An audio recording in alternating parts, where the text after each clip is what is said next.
So hello my dear future bankers, welcome back to my channel and welcome back to another video. ये video बहुत ही लंबे time के बाद आ रहा है but I will make sure कि ये one of the best videos हो और आपके लिए बहुत अच्छे से हेल्प आए, ठीक है। तो इस वीडियो में जैसे कि आपको पता है कि आरआरबी क्लर्क मेंस अभी हमारे पास 35 to 40 डेज हैं, दैट इज़ February 1, 2026 को आपका एग्ज़ाम है, ठीक है। आज 25 दिसंबर है, मोस्ट प्रोबेबली 27 या फिर 26 को ये वीडियो अपलोड हो जाएगा। तो हमारे पास लगभग 35 to 37 डेज हैं, ठीक है। तो इसमें सबसे बड़ी गलती हम क्या करते हैं ना कि जो स्कोरिंग पोर्शंस होते हैं जिसमें रिटर्न ऑन इन्वेस्टमेंट ज़्यादा होता है वो टॉपिक वो सब्जेक्ट्स हम छोड़ देते हैं, जैसे कि computer awareness is one of them. अगर मैं बात करूँ current affairs and at the same time computer awareness ज़्यादा स्कोरिंग है, चाहे दोनों की वेटेज सेम है, लेकिन कंप्यूटर अवेयरनेस का हमारे पास सिलेबस डिफाइंड है। क्या सिलेबस है एक बार हम देख लेते हैं। इसमें है computer fundamentals, hardware and software, operating system, networking and internet, MS office, security and viruses, basic banking and digital technology, ठीक है। ये सारा नोटिफिकेशन में लिखा हुआ है, ठीक है। इसमें सबसे बड़ी बात क्या है ना, हमें डायरेक्ट क्वेश्चंस आते हैं, नॉट लाइक करंट अफेयर्स। अब मैं ये नहीं बोल रही हूँ कि करंट अफेयर्स नहीं पढ़ना है, लेकिन हमें स्मार्टली प्रिपेयर करना है। हमें ये देखना है कि कम पढ़ने से कहाँ से ज़्यादा मार्क्स फेच हो सकते हैं, क्योंकि अभी हमारे पास टाइम इतना ज़्यादा नहीं है, ठीक है। करंट अफेयर्स के ऊपर भी मैं नेक्स्ट वीडियो लेके आऊँगी, लेकिन पहले मुझे ये था कि मुझे कंप्यूटर अवेयरनेस का आप लोग को बताना है, ठीक है। तो हम स्टार्ट करते हैं।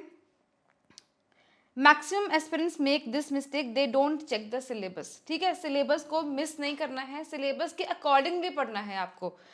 तो इम्पॉर्टेंट टॉपिक्स की अगर मैं बात करूँ ना, टॉप प्रायोरिटी किन टॉपिक्स को दी जाती है एग्जामिनेशन में और हमें किन टॉपिक्स को देनी है, वो है मेमोरी, MS ऑफिस में 3 चीज़ें आ जाती हैं, Word, Excel and PowerPoint. High weightage topics कौन कौन से हैं, software, malware, operating system, email, internet, www। इसमें से ना डायरेक्ट क्वेश्चंस आपको आएंगे, डेफिनेशंस के ऊपर क्वेश्चंस आएंगे। मैं आपको सैंपल ऑफ क्वेश्चंस भी दिखाऊंगी, लेकिन पहले ये सारा देखना है। उसके बाद इंटरमीडिएट लेवल में आपको नेटवर्किंग, DBMS, प्रोग्रामिंग लैंग्वेजेस, इसमें क्या है ना, don't ignore but depth also not required. तो पढ़ना है लेकिन डेप्थ में नहीं पढ़ना है, इनका आइडिया आपको होना चाहिए। क्या है ना, हमें 20 मार्क्स में 40 क्वेश्चंस आएंगे, तो हमें ट्राई करना है कि मिनिमम 15 मार्क्स तो हम लेके आए ही आए। और प्लीज़ ट्रस्ट मी, कंप्यूटर का सिलेबस डिफाइंड है, इसलिए हमें पढ़ना आसान है, ठीक है। मैं सोर्सेज भी बताऊंगी आपको। और उसके बाद फंडामेंटल एंड मिसलेनियस टॉपिक्स कौन कौन से आ जाते हैं। कंप्यूटर के जनरेशन थोड़े से बोरिंग होते हैं, थोड़ा सा ओवरव्यू रीड कर लेना इसका। एंड अभी कुछ ऐसी इंपॉर्टेंट चीज़ें जो आपको अवॉइड करनी है वो ये है कि ये नहीं करना कि इस वीडियो के बाद आप 3 से 4 घंटे डेली कंप्यूटर पे दे रहे हो, ये सबसे बड़ी आपकी गलती होगी, ठीक है। मैं आपको बताऊंगी कितने घंटे एक दिन में कंप्यूटर को देने हैं, ठीक है। ये आपको नहीं करना है। इसके बाद ये नहीं करना कि आप YouTube पे बैठे PDF 10 तरह के सोर्सेज से नहीं पढ़ना है, सिर्फ एक सोर्स रखना है, वहीं से पढ़ना है। एक वीडियो सोर्स रख लो या फिर एक PDF सोर्स रख लो, मैं आपको बता दूंगी कहाँ से पढ़ना है, जहाँ से मुझे अच्छा लगता है मैं आपको वो दिखा भी दूंगी, ठीक है। ये बिल्कुल नहीं करना है, क्योंकि हमारे पास टाइम कम है, हमें स्मार्ट प्रिपरेशन करनी है। एंड प्लीज ये मत सोचना कि अभी मेरे पास टाइम है, मैं एंड में पढ़ूंगा, एंड करते करते दिन निकल जाएंगे, आपको पता भी नहीं चलेगा।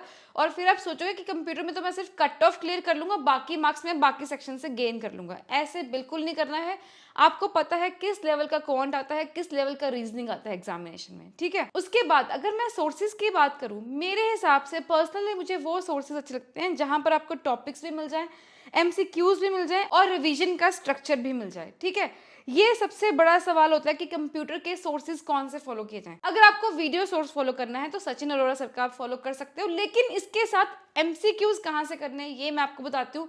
एक बहुत ही अच्छा एंड रिलायबल सोर्स है, ठीक है, वो मैं आपको बता देती हूँ पहले। तो जैसे कि मैंने आपको बता दिया है कि वीडियो सोर्स अगर आपको फॉलो करना है तो सचिन अरोड़ा सर का फॉलो करना है, लेकिन उसके साथ साथ रिवीजन, उसके साथ साथ आपको रिटेन करना डेटा कैसे पता चलेगा, उसके लिए आपको चाहिए होंगे MCQs के लिए मुझे बेस्ट सोर्स लगता है गाइडली का अभी 2026 का PDF बंडल कोर्स आ चुका है, ठीक है।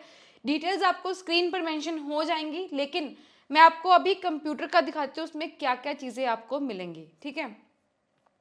अगर हम जाएंगे कंप्यूटर में, ठीक है, कंप्यूटर हमारे पास कहाँ है, ये रहा कंप्यूटर अवेयरनेस बंडल कोर्स। इसमें भी आपको वीडियोस मिल जाएंगे, लेकिन हम क्या करेंगे, हम वहाँ से पढ़ेंगे, लेकिन सारी रिवीजन यहीं से करेंगे।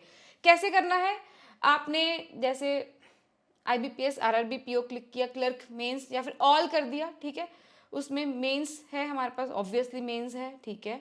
2026 कैसे, कंप्यूटर अवेयरनेस पे हमने क्लिक कर दिया।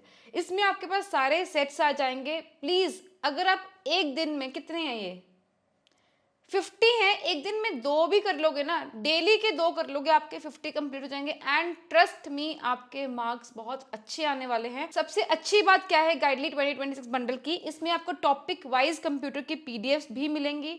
इसके बाद अपडेटेड MCQs क्वेश्चंस की प्रैक्टिस करने को मिलेगा, सेपरेट कंप्यूटर के मेगा मॉक्स होंगे, एंड बिना बात के थ्योरी नहीं पढ़नी पड़ेगी, टू द पॉइंट होगा। जिन बच्चों को PDF से पढ़ना अच्छा लगता है या फिर यहाँ से वीडियोस देखना है वो देख सकते हो, लेकिन PDF अगर पढ़नी है तो this is one of the best sources, ठीक है। एंड अभी अगर मैं आपको बताऊं, अच्छा पहले मैं आपको PDFs दिखा देती हूँ। चलो हम अगर, मुझे मोस्टली होता है कि टफ वाली देखें, लास्ट में टफ होती है, स्टार्टिंग में आसान होती है, ठीक है। ये मॉक मैंने खोल लिया, मुझे PDF खोलना था, चलो कोई बात नहीं। I am ready to begin, ठीक है। तो यहाँ पे सारे क्वेश्चंस आ जाएंगे, उसके बाद सॉल्यूशंस भी आएंगे, एंड इसी के साथ क्या PDF भी आएगी आपको, ठीक है। And operating systems dash feature enables a user to handle multiple computer task. मेरे हिसाब से तो मल्टी प्रोसेसिंग आएगा यार, मतलब आप देख लेंगे बाद में, ठीक है। इन SQL which one is used for any changes made during the transaction and it does not make to the database, मुझे नहीं पता, लेकिन ऐसे टाइप के क्वेश्चंस हैं, ठीक है। मतलब ये सारे एग्जामिनेशन लेवल के क्वेश्चंस हैं। I would suggest you, recommend you, I would force you to buy, कि आप ये ले लो। And for maximum discount you can also use my code, that is TG Max, ठीक है। एंड अभी अगर मैं बात करूं कि कितना टाइम पढ़ना है, मेरे हिसाब से जो आइडियल टाइम होना चाहिए कंप्यूटर के वीडियोस को देखने का या पढ़ने का, वो होना चाहिए 1 आवर। उसके बाद आप 20 मिनट्स के 2 क्विजेस लगा लो, 20 मिनट्स से कम टाइम में आपके दोनों क्विजेस हो जाएंगे, बस इतना टाइम बहुत है अगर आप कंप्यूटर को अच्छे से पढ़ना चाहते हो। लेकिन द ओनली कंडीशन इज कि आपको डेली पढ़ना ही पढ़ना है। इन रिमेनिंग डेज में कंप्यूटर को निगलेक्ट बिल्कुल नहीं करना है, क्योंकि इसमें आपको कम पढ़ने से ज़्यादा मार्क्स आ जाएंगे, whereas this is not the case in general awareness, ठीक है। जनरल अवेयरनेस के ऊपर भी मैं एक ऐसा ही वीडियो बनाऊंगी कि आपको कैसे पढ़ना है और कितने टॉपिक्स, कौन से टॉपिक से पढ़ के आपको मार्क्स अच्छे आ जाएंगे, ठीक है। और ये तो आपको करते रहना है। लास्ट 15 डेज में आपको क्या करना है, जब आपका सारा सिलेबस कंप्लीट हो जाएगा तब आपको सिर्फ रिवाइज करना और MCQ से प्रैक्टिस करना है। क्या होता है ना, हम जैसे आप PDF पढ़ रहे हो, लेकिन क्योंकि आपके सामने सारा डेटा है तो आपको पता कि हाँ यार ये तो मैं कर लूंगा, लेकिन जब MCQs आते हैं ना, जब क्वेश्चन आप खुद से आंसर करना है, फिर आप सोचते हो, फिर आपके माइंड में वो चीजें रिटेन होती हैं, ठीक है। तो ये आपको करना है। अभी मैं आपको एक और चीज बताती हूँ। There are few topics in computer awareness which seems tough but in actual they have free marks, जैसे कि रजिस्टर्ड मेमोरी। इसमें से आपको डायरेक्ट क्वेश्चंस आएंगे। अगर मैं बात करूं कि आपको, जैसे जब मैंने थोड़ा सा पढ़ा था व्हाट इज रजिस्टर्ड मेमोरी, ठीक है, कंप्यूटर की सबसे फास्ट मेमोरी होती है, ठीक है, fastest smallest inside the CPU, that is processor के अंदर होती है, वॉलेटाइल होती है, मतलब टेम्परेरी होती है। एंड इसका जो स्पीड ऑर्डर, इसमें से बहुत अच्छे क्वेश्चंस आते हैं, ये डायरेक्ट क्वेश्चंस इसमें आएंगे। रजिस्टर की स्पीड सबसे फास्टेस्ट होती है, फिर कैश मेमोरी, फिर रैम, हार्ड डिस्क या फिर SSD की टाइप्स आपसे पूछ सकते हैं। ये इसमें से बहुत अच्छे से MCQs आपको आएंगे, ठीक है। जितना फास्ट CPU होता है उतना ही फास्ट स्पीड होती है। रजिस्टर्स किसके बने होते हैं, फ्लिप फ्लॉप से। आपको पता है कि कंप्यूटर जो है डेटा बाइनरी फॉर्म में डेटा सेव करता है, 0 या 1 की फॉर्म में, तो फ्लिप फ्लॉप्स वो डेटा सेव करते हैं। 1 फ्लिप फ्लॉप मतलब 1 बिट। अगर रजिस्टर हमने बोल दिया कि 32 बिट का है या 64 बिट का है, तो इसका मतलब क्या है, 64 बिट प्रोसेसर का मतलब क्या है कि CPU एक बार में 64 बिट्स एक साथ में प्रोसेस कर सकता है, मतलब ये एक उसकी स्पीड बताता है CPU की, ठीक है। रजिस्टर साइज CPU की प्रोसेसिंग पावर बताता है, ठीक है। CPU 3 स्टेप्स में वर्क करता है, फेच, डिकोड एंड एग्जीक्यूट। ये सारे रजिस्टर्स होते हैं। टाइप्स ऑफ रजिस्टर्स, ये सारे बहुत इंपॉर्टेंट टाइप्स हैं, इनकी आगे भी चीज़ें हैं, लेकिन अभी मैं यहीं तक रखूंगी। अगर आपको लगता है कि मुझे ऐसे शॉर्टकट में जल्दी जल्दी आपको पढ़ाना है, तो अगर if you find it useful तो ही मैं आपको पढ़ाऊंगी, ठीक है। Accumulator, memory address register, data buffer register, instruction register, program counter, input output register, temporary register, ये सारे रजिस्टर्स हैं, ठीक है। एंड में मैंने आपको लिखा है कि ये सारे इंपॉर्टेंट टॉपिक्स हैं, ये मैंने ऊपर भी मेंशन कर दिए थे, लेकिन यही था आज की वीडियो में मेरी तरफ से। एंड प्लीज पढ़ते रहिए, कंप्यूटर को निगलेक्ट बिल्कुल नहीं करना है। And I will see you in the next video very very soon, जो कि मोस्ट प्रोबेबली एक तो मुझे पैरा जंबल्स के ऊपर वीडियो बनाना है, ठीक है। उसका रिस्पांस मुझे बहुत अच्छा है, उसके लिए बच्चे मुझे बहुत बार बार बोल रहे हैं कि मैम इसका नेक्स्ट पार्ट लेके आइए, तो वो मैं कंटिन्यू करूंगी। उसके बाद मैं लेके आऊंगी current affairs and then more to come, ठीक है। And I will see you in the next video, bye bye.